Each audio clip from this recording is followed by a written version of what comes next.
नमस्कार दोस्तों, स्वागत है आप सभी को हमारे एक और नए फ्रेश वीडियो में। और ये वीडियो काफ़ी इंटरेस्टिंग होने वाला है क्योंकि इस वीडियो में हम देखने जा रहे हैं कि कैसे हम अपने एंड्रॉयड एप्लीकेशन पे ड्रॉप डाउन मेनू या फिर स्पिनर को इंटीग्रेट कर सकते हैं। काफ़ी बार ऐसा होता है कि आप एक ऐसा एप्लीकेशन बनाते हैं जहाँ पर कुछ आप पोस्ट डालते हैं या फिर इमेजेस डालते हैं और आप चाहते हैं कि उन सारे पोस्ट या फिर इमेजेस को अलग अलग कैटेगरी में डिवाइड करके रखें।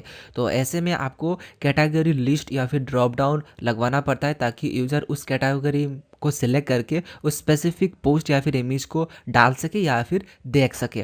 तो ऐसे में हमें ड्रॉप डाउन मेनू की ज़रूरत होता है। तो इस वीडियो में हम यही देखने जा रहे हैं कि कैसे हम ड्रॉप डाउन मेनू को अपने ऐप पर इंटीग्रेट कर सकते हैं, वो भी डाटाबेस के साथ। ना कि हम ऐसे ही लोकली बना लें, ऐसा नहीं करेंगे। हम डाटाबेस से कैटेगरीज या फिर मेनूज़ को फैच करेंगे और हम अपने जो लिस्ट है, ड्रॉप डाउन मेनू है, उसमें शो करवाएंगे। तो डाटाबेस के लिए हम इस्तेमाल करेंगे फायरबेस फायरस्टोर का। आप चाहे तो रियल टाइम डाटाबेस का भी इस्तेमाल कर सकते हैं, दोनों ही सेम है। थोड़ा बहुत आपको चेंज करना पड़ेगा, बाकी सब कुछ सेम है। तो चलिए वीडियो को शुरू करते हैं और देखते हैं कि कैसे हम ड्रॉप डाउन मेनू को इंटीग्रेट कर सकते हैं। तो सबसे पहले आप देख सकते हैं यहाँ पर मैंने अपना एंड्रॉइड स्टूडियो को ओपन कर लिया है और ये एक फ्रेश प्रोजेक्ट है, मैंने कुछ भी अभी तक नहीं किया है। तो सबसे पहले हम क्या करेंगे, हमारा जो view.gradle फाइल है उसमें जाएंगे और जाने के बाद सबसे पहले हम जो व्यू वाइंडिंग है उसको एनेबल कर लेते हैं। तो सबसे पहले यहाँ पे लिखते हैं व्यूल्ड फीचर्स, आपको लिखना पड़ेगा कुछ इस तरीके से। और इस तरीके से आप लिखेंगे व्यूल्ड फीचर्स और उसके अंदर आपको लिखना होगा व्यू वाइंडिंग और इसको करना पड़ेगा ट्रू। That's it. तो ये ट्रू हो चुका है और यहाँ पे आपको कुछ इस तरीके से लिखना होगा और कुछ करने की ज़रूरत नहीं है। और उसके साथ साथ हमें जो फायरस्टोर का डिपेंडेंसी है वो ऐड करना पड़ेगा। तो और उसके साथ साथ हमें जो जेसन पैकेज है और जेसन फाइल है वो भी हमें ऐड करना पड़ेगा। तो चलिए चलते हैं फायरबेस के अंदर। ये वीडियो में मैं पूरा A to Z बताऊंगा, कोई भी चीज़ छोड़ूंगा नहीं। तो इसीलिए मैं सब कुछ अभी तक सेटअप नहीं किया है, तो आपके साथ ही सेटअप करूंगा, सिर्फ आप इस वीडियो के साथ बने रहिए। तो ये रहा हमारा फायरबेस का अकाउंट और यहाँ पे आप देख सकते हैं फायरस्टोर डाटाबेस के अंदर कुछ भी अभी तक नहीं है। तो सबसे पहले मैं क्या करूँगा, जाऊँगा प्रोजेक्ट सेटिंग के अंदर और यहाँ पे क्या करूँगा, एक ऐड ऐप करूँगा, एक फ्रेश ऐड जो ऐप है उसको ऐड करते हैं। पैकेज नेम देख लेते हैं, हमने यहाँ पे पैकेज नेम क्या लिया था। तो ये जो एप्लीकेशन आईडी है यही है पैकेज नेम। तो इसको मैं यहाँ से कॉपी कर रहा हूँ, ये आपको मिल जाएगा build.gradle फाइल के अंदर जो मॉड्यूल लेवल का है वो वाला। तो इसको कॉपी करते हैं और इस पर डालते हैं। ऐप नेम के अंदर आप कोई भी एक नाम दे सकते हैं। तो आप मैं क्या करता हूँ कि चलता हूँ वैल्यूज़ के अंदर और ये जो स्ट्रिंग के अंदर जो मैंने नाम दिया था वही इसको कॉपी कर लूँगा। ये जो नाम है ये है ऐप का नेम। तो इसको यहाँ पे कॉपी पेस्ट करते हैं और ये जो है और जो डिबग सर्टिफिकेट की है वो हमें नहीं चाहिए, सिंपली हम रजिस्टर ऐप पे क्लिक करेंगे और आगे बढ़ जाएंगे। और बाकी का जो काम है वो देख लेते हैं कि कैसा करना है। तो ये सब हम बाद में करेंगे, सबसे पहले नेक्स्ट नेक्स्ट करते हैं। क्योंकि देखिए जितना ज़्यादा हो सके उतना आप ऑटोमेटिक रखने की कोशिश करिएगा। जैसा फायरबेस या फिर एंड्रॉइड स्टूडियो अपने आप खुद से करके दे देता है, तो ऐसे में क्या होता है कि आपका टाइम भी बच जाता है और एरर्स भी नहीं आते हैं। अगर आप मैन्युअली करने में जाएंगे तो सब कुछ खुद से डालना होता है, तो वहाँ पे टाइम भी जाता है और काफ़ी बार एरर्स भी आ जाते हैं। तो ऐसे में मैं क्या करता हूँ, मैं ज़्यादा से ज़्यादा ऐसे ही प्रेफर करता हूँ कि जितना ज़्यादा हो सके वो ऑटोमेटिक जो है वो ही मैं करूँ। तो कंटिन्यू टू कंसोल पे क्लिक करते हैं और ये हमारा ऐप रेडी है ड्रॉप डाउन स्पिनर नाम से। अभी हम क्या करेंगे, हमारे एंड्रॉइड स्टूडियो में जाएंगे और सिंक नाउ अभी फ़िलहाल नहीं करते हैं, हम सबसे पहले कनेक्ट कर लेते हैं। तो कनेक्ट करने के लिए आपको जेसन फाइल डालना पड़ता है और साथ ही साथ आपको कुछ जो आईडी वगैरह है वो भी डालना होता है और साथ साथ आपको क्लास पाथ भी डालना होता है। और यहाँ पे मैं आपको बता दूँ कि मैं इस्तेमाल कर रहा हूँ एंड्रॉइड स्टूडियो का वर्जन, मैं आपको दिखा देता हूँ। ये एंड्रॉइड स्टूडियो का वर्जन है और ये आप देख सकते हैं, इसका अभी जो वर्जन चल रहा है वो है 2021 1.1 पैच 3 और ये वाला नाम है, आप देख सकते हैं। तो इसमें क्या होता है कि अगर मैं इसको build.gradle फाइल को ओपन करता हूँ प्रोजेक्ट वाला, तो आप देख सकते हैं पूरी तरीके से चेंज हो चुका है। और जितने भी आपको क्लास पाथ वगैरह इंटीग्रेट करना होता है वो उसके ऊपर ही ऐड करना होता है, ठीक है। तो ये चेंज हो चुका है, तो इस बात का ध्यान देना होता है। तो अगर मैं इसको मैन्युअली करने जाऊँ तो अगर आप पहली बार ये देख रहे हैं कि कैसे कैसे करना है तो आपको कन्फ्यूज़ हो जाएगा। अगर आप इसको ऑटोमेटिक करेंगे तो वो ऑटोमेटिकली सेटअप कर देगा, आपको कुछ करने की ज़रूरत नहीं है। तो चलिए ऑटोमेटिक करते हैं। सबसे पहले हम अपना जो फायरबेस के साथ जो कनेक्शन है वो कर लेते हैं। तो चलते हैं टूल के अंदर और फायरबेस के अंदर चलते हैं और यहाँ से हमें लेना होगा फायरबेस फायरस्टोर। तो वो लोड होने देते हैं। तो ये लोड हो चुका है और ये आप देख सकते हैं रियल टाइम डेटाबेस भी आप ले सकते हैं। तो मैं फ़िलहाल ले रहा हूँ फायरस्टोर, और आप चाहे तो कस्टम सर्वर का भी इस्तेमाल कर सकते हैं। एपीआई के थ्रू डाटा को फैच कर सकते हैं, जहाँ पर आप वॉली या फिर जो रेट्रोफिट लाइब्रेरी है उसका भी इस्तेमाल कर सकते हैं। तो ये आपके ऊपर है। तो ये हमारा है फायरस्टोर। तो सबसे पहले हमें क्या करना होगा, इसको कनेक्ट करना होगा। तो कनेक्ट टू फायरबेस पे क्लिक करेंगे और ये आप कह रहा है कि आप देख सकते हैं कि could not press the Android application module, क्योंकि ये हमारा नया प्रोजेक्ट है तो ये हमने अभी तक नहीं डाला है। तो इसको ओके पे क्लिक करेंगे और ये डाल देगा ऑटोमेटिकली, कुछ करने की ज़रूरत नहीं है। तो आप देख सकते हैं मैंने यहाँ पे ओके पे क्लिक कर दिया है और ये अभी क्या कर रहा है कि ऐड नहीं कर रहा है। हो सकता है कि हमने सिंक नहीं किया है इसी वजह से। तो चलिए इसको सिंक भी कर लेते हैं सबसे पहले। तो ये सिंक भी शुरू हो चुका है। तो सिंक थोड़ा सा टाइम लग सकता है, ये इंटरनेट कनेक्शन के ऊपर भी काफ़ी बार डिपेंड करता है। तो ये आप देख सकते हैं ये हो चुका है। तो चलिए एक बार फिर से कनेक्ट टू फायरबेस पे क्लिक करते हैं। तो आप देख सकते हैं ये आ चुका है। तो उसको बिल्ड पे क्लिक करेंगे तो ये बिल्ड करना शुरू कर देगा। तो सबसे पहले ये बिल्ड करेगा और उसके बाद ही ये कनेक्ट करेगा आपके प्रोजेक्ट के साथ। और यहाँ पे ध्यान देने वाली बात यह है कि आपने जिस प्रोजेक्ट को जिस ईमेल आईडी से मतलब क्रिएट किया है, मान लीजिए आप देख सकते हैं यहाँ पे मेरा ये वाला एक अकाउंट है और इसमें मैंने ये वाला बनाया है। तो जब आप कनेक्ट करेंगे एंड्रॉयड स्टूडियो के साथ तो उसी ईमेल आईडी से लॉगिन करना होगा और उसी प्रोजेक्ट को ही आपको सिलेक्ट करना पड़ेगा जिस प्रोजेक्ट में आप काम करना चाहते हैं। तो इस बात का भी आपको ध्यान देना है। अगर आप नए हैं तो आपको थोड़ा बहुत कन्फ्यूज़न हो जाएगा, लेकिन जैसा मैं करते जा रहा हूँ आप वैसा करिए तो आपको प्रॉब्लम नहीं होगा। अगर तभी आपको कोई भी प्रॉब्लम आता है तो आप हमें कमेंट करके बता सकते हैं, या फिर हमारा एक व्हाट्सएप ग्रुप भी है, आप उसमें ज्वाइन कर सकते हैं। वहाँ पर हम प्रोग्रामिंग लैंग्वेज से रिलेटेड जो एरर्स है उसके ऊपर बातचीत करते रहते हैं। तो वहाँ पर आप अपना जो भी प्रॉब्लम है वो पोस्ट कर सकते हैं। तो यहाँ पर हमारा जो ग्रेडल है वो फिनिश हो चुका है। तो चलिए फिर से कनेक्ट टू फायरबेस पे क्लिक करते हैं और अभी ये क्या करेगा, ये एक यूआरएल के ऊपर रिडायरेक्ट कर जाएगा जो कि आपका डिफ़ॉल्ट ब्राउज़र है।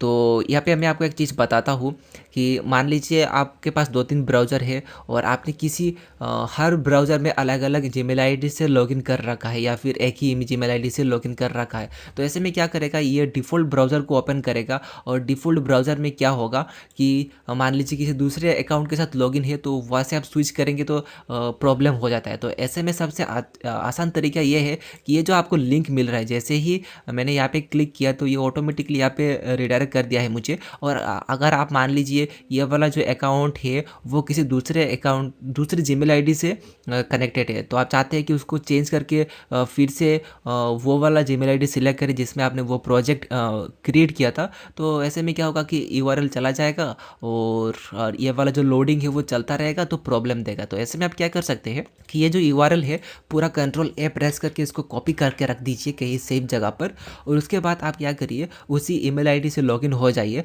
और लॉगिन करने के बाद आप फिर से जो यूआरएल आपने कॉपी किया था उसको पेस्ट करके एंटर दबाइएगा तो आपका जो प्रॉब्लम है वो फिक्स हो जाएगा और उसके बाद आप वो वाला प्रोजेक्ट सिलेक्ट कर सकते हैं। ठीक है, तो हमारा तो वही अकाउंट के साथ लॉगिन है, तो हम क्या करेंगे, हम कुछ भी नहीं करेंगे, हम जस्ट क्या करेंगे वो वाला जो प्रोजेक्ट है वो हम सिलेक्ट कर लेंगे।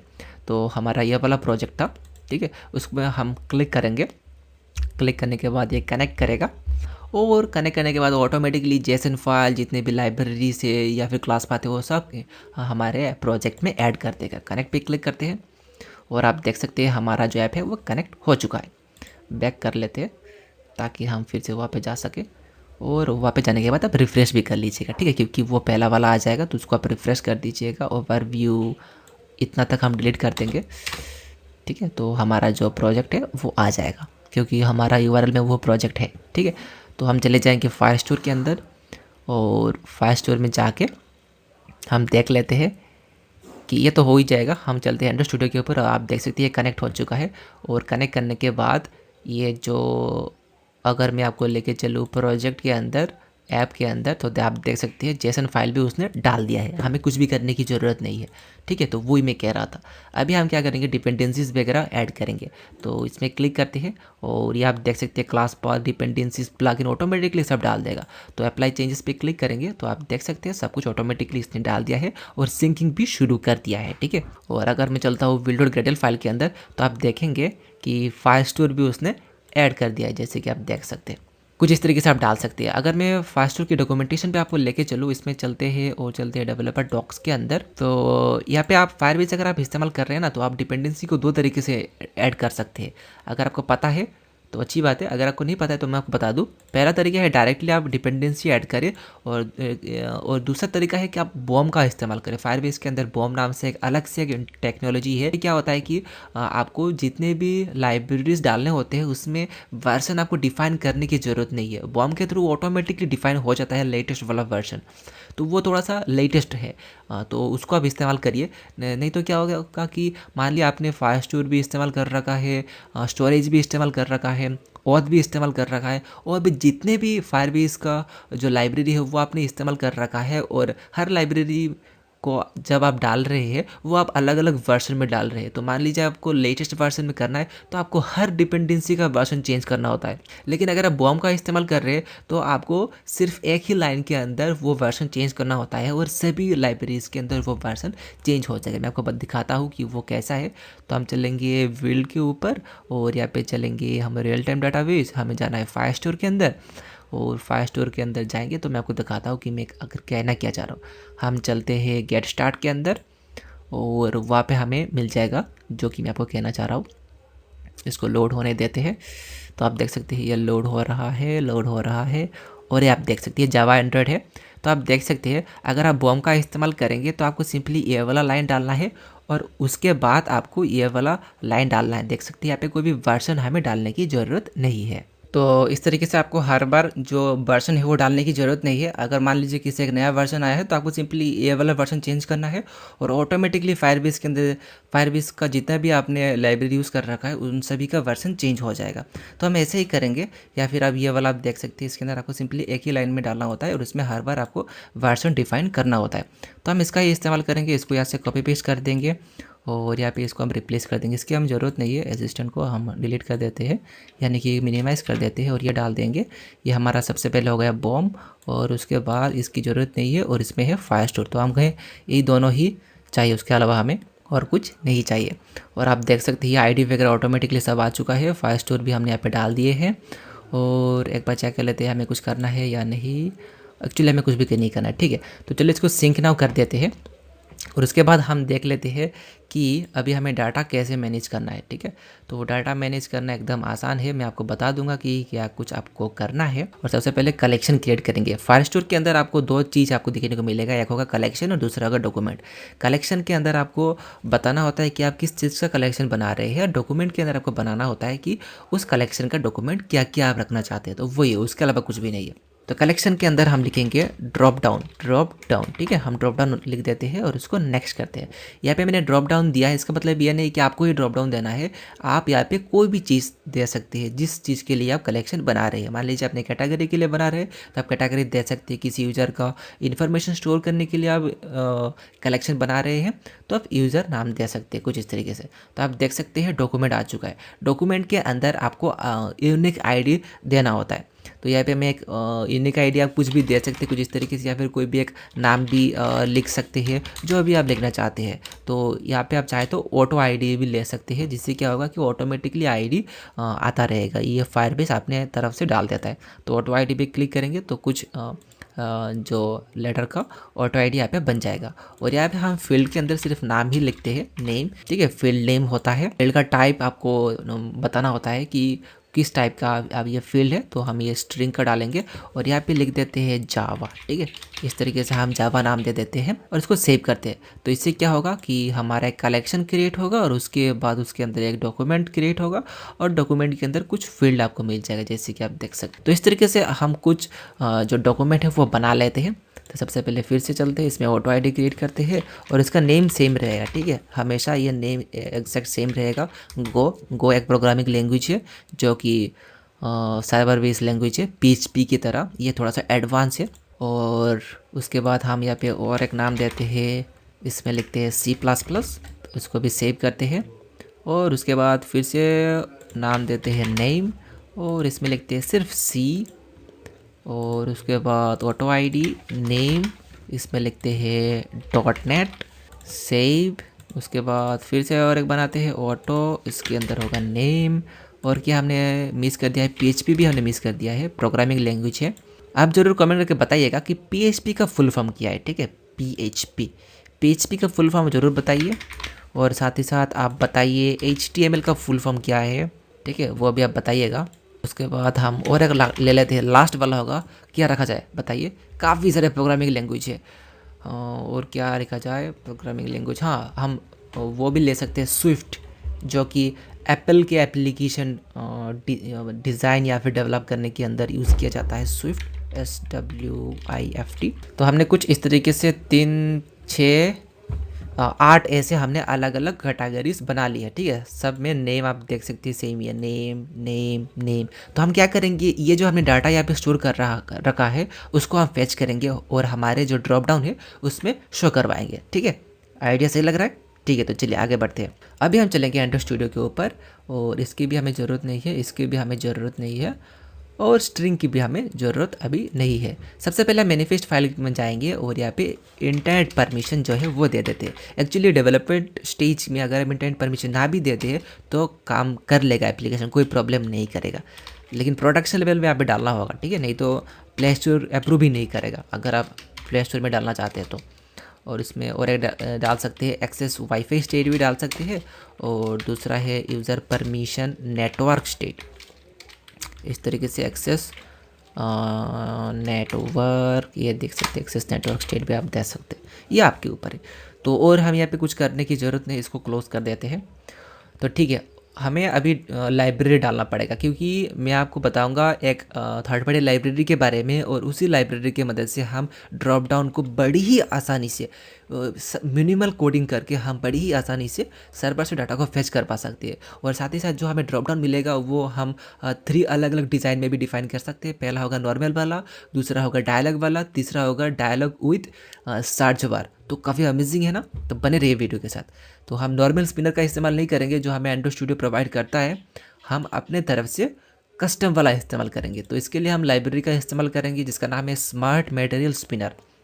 जैसे कि आप देख सकते हैं ये काफ़ी एक अच्छा लाइब्रेरी है और मैंने इसको यूज़ भी कर रखा है, तो इसलिए सोचा कि उन्हें इसके ऊपर एक वीडियो बनाया जाए ताकि आपको एक आइडिया मिल सके। जैसे कि आप देख सकते हैं ये कुछ इस तरीके से ड्रॉप डाउन मोड है, जस्ट ड्रॉप डाउन आ जाएगा। दूसरा होगा डायलॉग वाला, ये डायलॉग के अंदर शो करता है, और तीसरा होता है ऐसे सर्च। और साथ ही साथ ऊपर आप इसका जो टाइटल है या फिर हेडिंग है वो भी आप डिफाइन करवा सकते हैं सर्च के अंदर। तो मज़ेदार है ना, तो बने रहिए वीडियो के साथ। उसके बाद आप देख सकते हैं कुछ इस तरीके से आप आउटलाइन स्टाइल भी आप शो करवा सकते हैं। जैसे कि आप देख सकते हैं ये काफ़ी बार यूज़ होता है, और सर्चेबल स्पिनर भी है, स्पिनर आइटम भी है, हिंट भी आप डाल सकते हैं, फ्लोटिंग लेवल, और काफ़ी सारे इसमें जो पैरामीटर्स है उसके ऊपर यहाँ पे लिखा गया है। इसका लिंक मैं डिस्क्रिप्शन में दे दूंगा, आप इसको आसानी से इस्तेमाल कर सकते हैं। तो चलिए यह है इसका इम्प्लीमेंटेशन का URL यानी कि लाइब्रेरी यानी कि डिपेंडेंसी। इसको मैंने कॉपी कर लिया है और यहाँ पे जाके मैं इसको पेस्ट कर दूंगा, और साथ ही साथ आपको सिंक नाउ पे क्लिक कर देना है। तो ये सिंक नाउ का जो प्रोसेस है वो शुरू हो जाएगा। जैसे कि आप देख सकते हैं ये शुरू हो चुका है। तो जब तक ये शुरू होते हैं हम यहाँ पे देखते हैं क्या कुछ है। ये रहा उसका व्यू, ठीक है, जैसे कि स्पिनर जैसे हम लोग डालते हैं ना, तो उस तरीके से इसका एक व्यू है स्मार्ट मटेरियल स्पिनर का। और इसको आप कोटलिन या फिर जावा के अंदर इम्प्लीमेंट कर सकते हैं। तो अलग अलग लैंग्वेजेस का उन लोगों ने जो इम्प्लीमेंटेशन का जो कोड है वो लोगों ने यहाँ पे दे रखा है। और जैसे कि आप देख सकते हैं ये कंप्लीट हो चुका है, ठीक है। तो हम अभी क्या करेंगे, एक बार टेस्ट कर देंगे, मतलब टेस्ट करेंगे कि ये सही ढंग से काम भी कर रहा है या नहीं। ये आ चुका है, स्पिल में चलते हैं और टेक्स्ट व्यू को हटाते हैं। इसके अंदर हम ये वाला जो व्यू है वो डाल देंगे। तो जैसे कि आप देख सकते हैं जस्ट मैं कॉपी पेस्ट ही कर रहा हूँ, कोई भी रॉकेट साइंस नहीं है, कॉपी पेस्ट मैंने कर दिया है। और अगर ये रेड कलर हो जाता है, पूरा रेड आता है, तो इसका मतलब ये है कि आपका जो लाइब्रेरी है वो सही तरीके से आपने प्लेस नहीं किया है। और अगर इस तरीके से नॉर्मल लाइन रहता है तो इसका मतलब ये है कि इसका हमने अभी तक इसका अलाइनमेंट नहीं किया है, तो इस वजह से, तो इस बात का आपको ध्यान देना होगा। अगर इसमें कंट्रोल प्रेस करेंगे, क्लिक करेंगे, तो आप देख सकते हैं इसका जो क्लास है उसके अंदर भी आप जा सकते हैं, जो कि नॉन एडिटेबल है। जस्ट आप प्रीव्यू कर सकते हैं उन लोगों ने कैसा कैसा कोड किया है, दैट्स इट। तो इसको हम सबसे पहले अलाइन कर लेते हैं। तो इसको मैं इधर से जाऊंगा, हॉरिजॉन्टली कर दूंगा और ऊपर से कर दूंगा, ठीक है। और ऊपर से थोड़ा सा पैडिंग भी डाल देते हैं, जैसे कि मार्जिन टॉप का, और उस पर 20 dp डाल देते हैं, ठीक है। ये हो गया है। और इधर से हम थोड़ा डाल देते ताकि दिखने में अच्छा लगे। 16 डाल देते हैं और ऊपर से 20 ना दे के मैं इसको कर देता हूँ 30। That's it enough. तो यह बन चुका है। और यहाँ पे आप देख सकते हैं कुछ उन लोगों ने बता रखा है कि फ्लोटिंग लेवल कलर, जो फ्लोटिंग लेवल होगा उसका कलर क्या होगा, या फिर जो हिंट कलर है वो कैसा होगा। मैं इसको थोड़ा सा जूम करता हूँ तो आपको सही ढंग से समझ में आएगा, जैसे कि आप देख सकते हैं। और ये हिंट है। और उसके बाद अगर किसी तरीके से एरर भी आप शो करवाना चाहते हैं तो एरर का कलर क्या हो, तो वो सब कुछ आप यहाँ पे डिफाइन कर सकते हैं। तो अभी फिलहाल ऐसे रहने देते हैं और उसका एक आईडी डाल देते हैं जिसका नाम है स्पिनर। और चलते हैं मेन एक्टिविटी के ऊपर। तो यहाँ पे हमें लिखना पड़ेगा फायरबेस फायर स्टोर। तो ये रहा, और इसका मैं नाम दे देता हूँ फायर स्टोर। और उसको यहाँ पे इनिशियलाइज भी करना होगा, तो होगा fire store is equals to fire store dot get instance. तो आपको इस तरीके से इनिशियलाइज करना पड़ेगा, तभी जाके ये सही ढंग से काम करेगा। ठीक है, तो सबसे पहले एक मेथड बना लेते हैं और जिसका नाम दे देते हैं लोड ड्रॉप डाउन। तो कुछ इस तरीके से हम नाम दे देंगे और इसको क्रिएट करने के लिए आप डायरेक्टली ऑल्ट एंटर प्रेस करके क्रिएट मेथड पे क्लिक कर देंगे तो इसका मेथड बन जाएगा। और उसके बाद हमें सबसे पहले देखना पड़ेगा कि कहाँ से हम डाटा को लेके आ रहे हैं। तो अगर हम यहाँ पे चलते हैं और फायर स्टोर के अंदर चलते हैं, तो फायर स्टोर का ये रहा, इसको हम क्लोज कर देते हैं। तो आप देख सकते हैं कलेक्शन का नाम है ड्रॉप डाउन, डॉक्यूमेंट कुछ इस तरीके से है, और इस डॉक्यूमेंट्स में से हमें नेम का जो वैल्यू है वो लेके आना है। तो इसके लिए हम यहाँ पे लिखेंगे फायर स्टोर और डॉट, और यहाँ पे हमें कलेक्शन लेना पड़ेगा और कलेक्शन का नाम हमें यहाँ पे लिखना पड़ेगा। तो कलेक्शन का नाम क्या है, ड्रॉप डाउन है। तो ड्रॉप डाउन को कॉपी पेस्ट करते हैं यहाँ पर, और उसके बाद हमें डॉट लगाएंगे और यहाँ पे आपको मिलेगा गेट डॉक्यूमेंट डॉट गेट करेंगे। और गेट के अंदर आपको करना पड़ेगा ऐड ऑन कंप्लीट लिसनर और न्यू ऑन कंप्लीट लिसनर आपको लिखना पड़ेगा। तो कुछ इस तरीके से हमें इसका जो ऑन कंप्लीट लिसनर का जो ऑपरेट मेथड है वो मिल जाएगा। और इसके साथ साथ आपको और भी मेथड्स मिल जाएंगे, जैसे कि ऑन फेलियर लिसनर और ऑन कैंसिल लिसनर। अगर मान लीजिए कैंसिल हो जाता है तो ये वाला मेथड कॉल होगा, और फेल होता है तो ये वाला मेथड कॉल होगा। तो लिख लेते हैं, कोई इशू नहीं है। मान लीजिए किसी तरीके से फेल हो जाता है तो हमें किस लिए फेल हुआ है उसका भी हमें टोस्ट मिल जाएगा। तो यहाँ पे टोस्ट डाल देते हैं और यहाँ पे लिखना पड़ेगा E dot get localized message. तो इस तरीके से हमें जो एरर है वो इस टोस्ट के अंदर शो हो जाएगा। ठीक है, और उसके बाद यहाँ पे हमें सबसे पहले कंडीशन चेक करना पड़ेगा कि ये वाला जो टास्क है इसको हमें यहाँ पे लिखना पड़ेगा टास्क अगर सक्सेसफुल रहा तभी हमें आगे बढ़ना है। तो लिखना है टास्क डॉट इज सक्सेसफुल, और उसके बाद यहाँ पे हमें वो वाला जो लिस्ट है वो हमें शो करवाना है। तो सबसे पहले हम एक लिस्ट बना लेते हैं। ठीक है, तो लिस्ट बनाने के लिए हम सबसे पहले यहाँ पे लिखेंगे प्राइवेट लिस्ट। और लिस्ट हम किस टाइप का बना रहे हैं, स्ट्रिंग टाइप का। आप चाहे तो इसमें कस्टम मॉडल भी इंटीग्रेट कर सकते हैं। तो हमें तो सिर्फ और सिर्फ स्ट्रिंग का ही चाहिए, तो हम डायरेक्टली यहाँ पे स्ट्रिंग ले लेते हैं, स्ट्रिंग। और यहाँ पे लिख देते हैं लिस्ट ड्रॉप, मतलब drop down is equals to new array list कर देते हैं। ठीक है, तो इसके अंदर हमारा जो डाटा है वो स्टोर हो जाएगा इस लिस्ट ड्रॉप के अंदर। तो इसमें हमें क्या करना पड़ेगा, यहाँ पे हमें एक फॉर लूप का इस्तेमाल करना पड़ेगा। ठीक है, फॉर लूप के अंदर हमें लिखना पड़ेगा डॉक्यूमेंट स्नैपशॉट, इसका नाम दे देते हैं लाइक स्नैपशॉट। और उसके बाद यहाँ पे लिखना पड़ेगा task dot get result dot gate documents. तो ये क्या करेगा, फॉर लूप के अंदर जाएगा और जितने भी डॉक्यूमेंट मिलेगा उसको उन सभी को उठा के लेके आ जाएगा। ठीक है, तो कुछ इस तरीके से काम करना होता है। और उसके बाद हमें यहाँ पे इस लिस्ट के अंदर उन सभी डॉक्यूमेंट को डाल देना है। तो यहाँ पे लिखना पड़ेगा लिस्ट ड्रॉप डॉट ऐड। ठीक है, ऐड ऑल कर देते हैं और उसके अंदर लिखना पड़ेगा स्नैपशॉट, जो हमें नाम दिया था। स्नैपशॉट से हमें क्या लेना होगा, स्नैपशॉट डॉट टू ऑब्जेक्ट कर देंगे और इसमें हम लिख देंगे स्ट्रिंग डॉट क्लास, क्योंकि हमने जो लिस्ट बनाया था वो स्ट्रिंग टाइप का था। ठीक है, ये शायद से ऐड ऑल नहीं होगा, सिर्फ ऐड होगा। तो इस तरीके से क्या होगा, जितने भी लिस्ट मिलेगा उसको इस डॉक्यूमेंट स्नैपशॉट के अंदर वो सबको उठाएगा और इस लिस्ट के अंदर डाल देगा। ठीक है, और उसके बाद हम इस लिस्ट के थ्रू उन सभी डाटा को अपने ड्रॉप डाउन मेनू के अंदर शो कर पाएंगे। मैं आपको एक बार फिर से समझा देता हूँ कि आपको लिखना पड़ेगा, ये जो लिस्ट ड्रॉप जो हमने बनाया है इसको आपको लिखना पड़ेगा और इसके अंदर आपको ऐड करना पड़ेगा। क्या ऐड करना पड़ेगा, इन डॉक्यूमेंट का जो वैल्यू है। तो आपको लिखना पड़ेगा स्नैपशॉट, ये वाला स्नैपशॉट टू ऑब्जेक्ट करना पड़ेगा। और कैसा ये लिस्ट है, ये स्ट्रिंग टाइप का है, जैसे कि आप देख सकते हैं यहाँ पे हमने स्ट्रिंग दिया है, तो इसलिए आपको मैंने यहाँ पे लिखा है string dot class, that's it. उसके अलावा और कुछ भी नहीं है। ठीक है, उसके बाद हमें क्या करना पड़ेगा, हमारा जो ड्रॉप डाउन है उसका काम करना पड़ेगा। तो ड्रॉप डाउन करने के लिए उन लोगों ने कुछ चीज़ें दिया रखा है कि इस तरीके से आपको करना है। जैसे कि आप देख सकते हैं कुछ इस तरीके से एक वेरिएबल लेना पड़ता है स्मार्ट मटेरियल स्पिनर का, और ये उन लोगों ने स्ट्रिंग टाइप का बना रखा है। मान लीजिए आपका एक कस्टम मॉडल है, आप मॉडल का इस्तेमाल कर रहे हैं, तो यहाँ पे आपको मॉडल का नाम देना पड़ेगा, ठीक है। तो इस बात का आपको ध्यान देना है। इसको कॉपी करते हैं और इसको यहाँ पे ऐड करते हैं, ठीक है। और यहाँ पे हम लिखते हैं ड्रॉप, ठीक है, ड्रॉप लिस्ट या फिर ड्रॉप मेनू लिख देते हैं कुछ इस तरीके से। और इसको कंट्रोल ऑल्ट एंटर प्रेस करके इसको इंपोर्ट कर लीजिएगा, ठीक है। ये इसका नाम हमने दे दिया है ड्रॉप मेनू। और उसके बाद यहाँ पे आएंगे और यहाँ पे आप देख सकते हैं।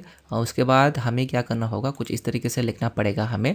नाम हमने दिया था क्या, ड्रॉप मेनू, ठीक है, ड्रॉप मेनू डॉट, और यहाँ पे आपको लिखना पड़ेगा, क्या लिखना पड़ेगा, drop menu dot find view I D, ठीक है। एक्चुअली हमें सबसे पहले जो हमारा व्यू है उसको लिंक करना पड़ेगा। तो drop menu is equals to find view I D, और R dot I D dot हमें क्या करना पड़ेगा, इसका आईडी है स्पिनर फायरस्टोर, तो स्पिनर फायरस्टोर यहाँ पे डाल देंगे कुछ इस तरीके से।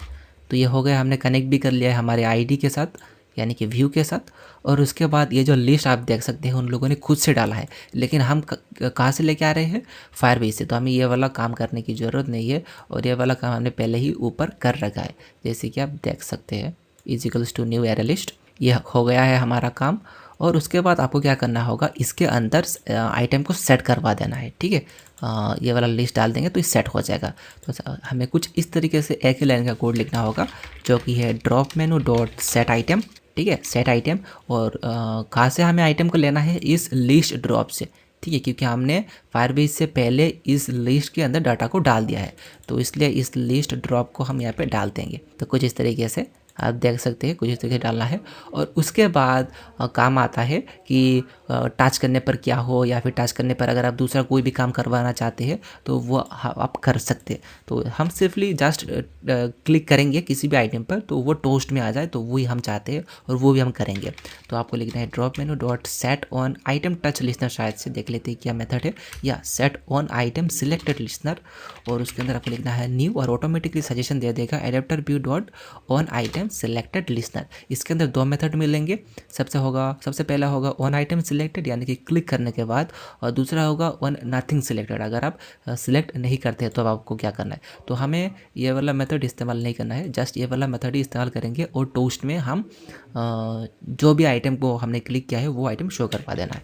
तो हम यहाँ पे लिखेंगे टोस्ट। क्या हो, अभी लेटेस्ट एंड्रॉइड स्टूडियो में क्या होता है कि अगर आप टोस्ट लिख के जो ऑटोमेटिक सजेशन दे देता है उसको सिलेक्ट करेंगे तो ऑटोमेटिकली कंटेक्स्ट भी डाल देता है। तो ऐसा मत सोचिएगा कि कुछ मैं यहाँ पे ट्रिक इस्तेमाल कर रहा हूँ, ऐसा नहीं है, लेटेस्ट एंड्रॉइड स्टूडियो में ऐसा ही है।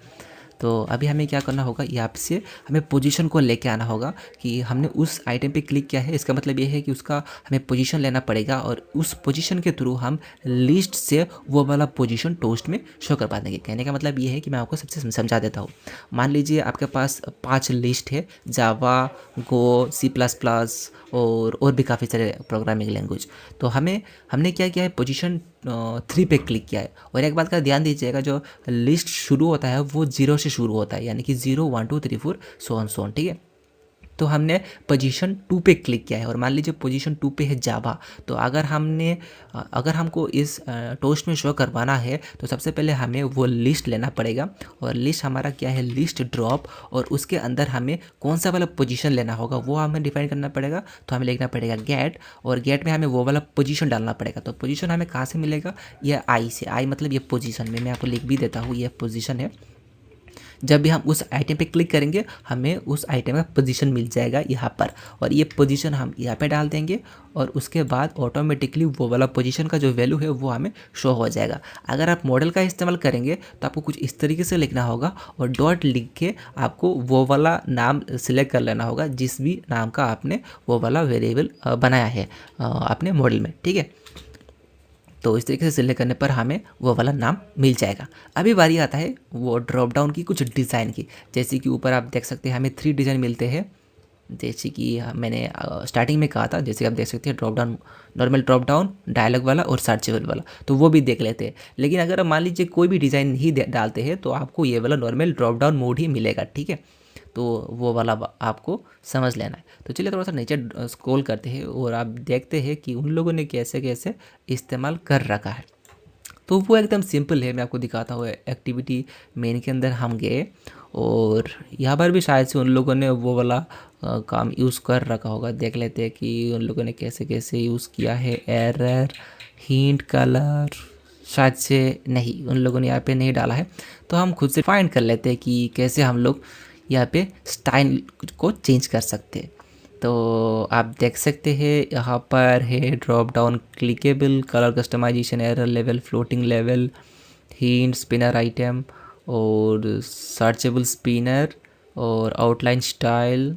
हाँ ठीक है, यहाँ पे आप देख सकते हैं drop down mode, dialogue mode और सर्चेबल मोड। तो हमें सिंपली क्या करना होगा कि स्पिनर मोड के अंदर ड्रॉप डाउन लिखना होता है, स्पिनर मोड के अंदर डायलॉग लिखना होता है और सर्चेबल चाहिए तो हमें सर्चेबल डालना होता है। तो वही काम करना होता है स्पिनर मोड में जाके। तो चलिए यहाँ पे चलते हैं और देखते हैं कि SPINN यार स्पिनर मोड के वही ऑप्शन मिलते हैं, डायलॉग और ड्रॉप डाउन। तो हम क्या करते हैं, डायरेक्टली डायलॉग के ऊपर चलते हैं और यहाँ पे सर्चेबल देख लेते हैं। ठीक है, इस सर्चेबल शायद से इस सर्चेबल, ये देखिए यहाँ पर है इस सर्चेबल और इसको ट्रू भी कर देते हैं। हमें सर्च भी चाहिए, दैट्स इट, हमारा काम हो चुका है। आई थिंक हमारा जो कोड है वो कंप्लीट हो चुका है। हमने इंटेंट परमिशन भी दे दिया, फायरबेस भी सेटअप कर दिया, फायरबेस पे भी डाटा भी डाल दिया है और हमने इस मटेरियल स्पिनर का जो कोड है वो भी कर लिया है। तो ठीक है, एक बार ऐप को रन करते हैं और देख लेते हैं कि हमारा जो ऐप है वो सही से वर्क कर रहा है या नहीं। तो यहाँ पे मैंने क्या किया है, अभी जस्ट इस एप्लीकेशन को पहली बार मैंने रन किया है और मुझे एक एरर मिला है। और मुझे एरर ये मिला है कि fail to convert value of type Java util hash map to string. तो यहाँ पे मैंने गलती ये कर दिया है कि मेरे दिमाग में था कि मैं मतलब डायरेक्टली जो फायरबेस से वहाँ से डाटा को फैच करूँगा और शो करवा दूँगा, लेकिन मैंने यहाँ पे ध्यान ही नहीं दिया है कि मैंने यहाँ पे डायरेक्टली स्ट्रिंग क्लास का यहाँ पे इस्तेमाल किया है। और ऐसे करने से क्या होता है कि यहाँ पे प्रॉपर एक मॉडल बनाना पड़ता है और मॉडल के थ्रू जो भी वैल्यू है वो गेट करता है। लेकिन यहाँ पे हमने कोई भी मॉडल जो है वो इस्तेमाल नहीं किया है, हम डायरेक्टली स्ट्रिंग को गेट कर रहे हैं। लेकिन यहाँ से आप अगर मैं फायरबेस में आपको लेके चलूँ तो आप देखेंगे कि इस डॉक्यूमेंट के अंदर जाएगा और यहाँ पे नेम से वैल्यू को उठाएगा। ठीक है, हमें डिफाइन करना होगा कि कहाँ से वैल्यू को लेना है, जो कि हमने डिफाइन ही नहीं किया है। अगर हम मॉडल का इस्तेमाल करते थे तो मॉडल में हमने पहले से बता रखा होता है कि यहाँ से डाटा को लेके आना है, तो वही हमने यहाँ पे गलती कर दिया है। तो हमें सिंपली क्या करना होगा, ये वाला जो लाइन है वो चेंज करना पड़ेगा। यहाँ पे हमें सिंपली लिखना पड़ेगा गेट स्ट्रिंग कुछ इस तरीके से, और गेट स्ट्रिंग के अंदर जो भी पाथ है, नेम है, वो आप हमें ले लेना है। तो हमें ये नेम यहाँ पे डालना पड़ेगा। ठीक है, सिंपली हमें यहाँ पे नेम लिखना है और हमारा काम हो जाएगा। तो चलिए एक बार फिर से आपको रन करते हैं और देखते हैं अभी कैसा हमें रिजल्ट मिल पाता है, क्या हमें एरर मिलता है या फिर सब कुछ सही रहता है, देख लेते हैं। तो हमारा जो ऐप है वो अभी लॉन्च हो चुका है। तो यहाँ पे मैंने क्लिक किया और आप देख सकते हैं हमें कोई भी प्रॉब्लम नहीं मिला है। ठीक है, यानी कि हमारा जो एप्लीकेशन है वो सब कुछ सही ढंग से काम कर रहा है। मैं इस हिंट टेक्स्ट पे क्लिक कर रहा हूँ और आप देख सकते हैं हमारा जितना भी डाटा है वो यहाँ पे आ चुका है। और यहाँ पे हम कुछ सर्च भी करते हैं, लाइक PHP आप देख सकते हैं, PHP भी आ रहा है, रियल टाइम सर्च हो रहा है, जावा भी आ रहा है। यानी कि हमारा जो ऐप है वो सही ढंग से वर्क कर रहा है। तो अगर आप यहाँ पे जो डायलॉग मोड है या फिर सर्चेबल जो है अगर वो नहीं लेते हैं तो ऑटोमेटिकली जो भी पहला आइटम है वो यहाँ पे शो हो जाएगा। तो अभी हमने सर्चेबल और डायलॉग का इस्तेमाल किया है, तो इसी वजह से शायद से यहाँ पे वो वाला पहला वाला आइटम यहाँ पे शो नहीं हो रहा है। तो इसके ऊपर थोड़ा सा आप चेक कर सकते हैं और देख सकते हैं कि क्या क्या कुछ करना होता है, क्योंकि उसके बारे में मैंने इतना ज़्यादा रिसर्च नहीं किया या फिर खुद से भी नहीं ट्राई किया है। तो इस वजह से मुझे अभी फ़िलहाल के लिए पता नहीं चल रहा है कि वो जो पहला वाला आइटम है वो यहाँ पे शो कैसे करें। तो आप वो ज़रूर करिएगा और हमारा जो व्हाट्सएप ग्रुप है उसमें ज़रूर शेयर करिएगा। और अभी आप देख लेते हैं कि जो सिलेक्टेड आइटम है वो सही से काम कर रहा है या नहीं। तो इसमें क्लिक किया, मान लीजिए मैं जावा पे क्लिक कर रहा हूँ, तो जैसे ही मैंने जावा पे क्लिक किया आप देख सकते हैं यहाँ पे टोस्ट हमें मिल चुका है जावा का, और यहाँ पे वो सिलेक्टेड आइटम भी यहाँ पे मिल चुका है। इस तरीके से मैं C++ पे क्लिक करूँगा तो इस तरीके से आप देख सकते हैं ये भी सही ढंग से काम कर रहा है। और यहाँ पे और एक चीज़ ये है कि जैसे आप किसी एक आइटम पे क्लिक करते हैं तो वो वाला आइटम का कलर जो है वो चेंज भी हो जाता है, तो वो वाला कलर वगैरह चेंज आप यहाँ से कर सकते हैं। ठीक है, सिलेक्टेड आइटम लिस्टनर कलर वो भी चेंज कर सकते हैं। तो आप देख सकते हैं कि कितना ये ईजी है ड्रॉप डाउन मेनू को इंटीग्रेट करना किसी भी एंड्रॉइड एप्लीकेशन में इस मटेरियल स्पिनर लाइब्रेरी की मदद से। तो इस लाइब्रेरी का आप इस्तेमाल कर सकते हैं। सभी रिसोर्सेज का लिंक इस वीडियो डिस्क्रिप्शन पे मिल जाएगा, वहाँ से आप डायरेक्टली उन सभी लिंक्स का एक्सेस ले सकते हैं। तो जरूर हमें कहूँगा कि बताएगा कि आपको ये वीडियो कैसा लगा है। अगर आपको वीडियो अच्छा लगा तो इस वीडियो को जरूर लाइक करिएगा, दोस्तों के साथ इस वीडियो को जरूर शेयर करिएगा और ऐसी और वीडियोस पाने के लिए हमारे stack360.com चैनल को जरूर सब्सक्राइब कर ले। इस वीडियो देखने के लिए आपका बहुत बहुत धन्यवाद। Thank you.